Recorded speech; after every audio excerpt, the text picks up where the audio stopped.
आता कर्करोगावर उपचार होणार अत्याधुनिक आणि परवडणाऱ्या दरात. कोल्हापुरात सुरू झालंय क्युरा लाईफ कॅन्सर सेंटर. नामांकित medical oncologist doctor Akshay Shivchand यांच्या मार्गदर्शनाखाली chemotherapy, targeted therapy, immunotherapy, hormonal therapy आणि सर्व प्रकारच्या कर्करोगावर खात्रीशीर उपचार. Cura life cancer centre, Rajarampuri 8वी गल्ली, कोल्हापूर. संपर्क 90 286 10 470. कोल्हापूर जिल्ह्यामध्ये आज संपूर्ण जिल्ह्यात कृषी विभागाने जिल्हाधिकारी कार्यालय, सर्व लोकप्रतिनिधी यांच्या माध्यमातून एक दिवस बळीराजासोबत अशा पद्धतीचा एक आमदार, खासदार आणि मंत्री आणि जिल्हाधिकाऱ्यांच्या पासून ते ग्रामसेवक आणि तलाठ्यापर्यंत सगळेच लोक आज शेतकऱ्यांच्या समेत शेतात आहेत.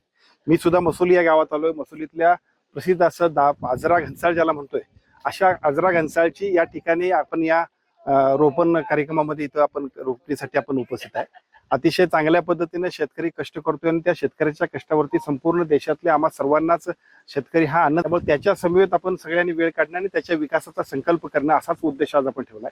पण या उद्देशामध्ये आज मी आमच्या जिल्ह्यातल्या सर्वच लोकप्रतिनिधींचं आणि सर्व अधिकाऱ्यांचं अभिनंदन करेन. विशेषतः आजच्या कार्यक्रमामध्ये एका बाजूला सर्व शासकीय अधिकारी, सर्व लोकप्रतिनिधी आणि त्यांच्याबरोबर शाळेतली मुलं ती सुद्धा आमच्या समेत उपस्थित आहेत. बऱ्याच वेळा असं होतंय, आता नवीन पिढीमध्ये सुद्धा शेतीचं महत्व, शेतीच्या विषयी असणारं आकर्षण कमी होते की काय अशा पद्धतीचं चित्र दिसतंय. अशा वेळेला संपूर्ण जिल्ह्यातली आमच्या सर्व शाळेतली मुलं सुद्धा शेतीत आहेत. आजच्या दिवस बळीराजासाठी, एक दिवस बळीराजासाठी ही अभिनव संकल्पना मला असं वाटतं की केवळ एक दिवसापुरती नाही, तर सातत्यानं शेतकऱ्याच्या विकासासाठी, शेतीच्या प्रगतीसाठी आणि देशाचा अन्नदाता, जगाचा अन्नदाता असणाऱ्या शेतकऱ्याच्यासाठी आजचा दिवस खूप महत्वपूर्ण आहे. ताज्या घडामोडी पाहण्यासाठी माझा महाराष्ट्र न्यूजला आजच सबस्क्राईब करा.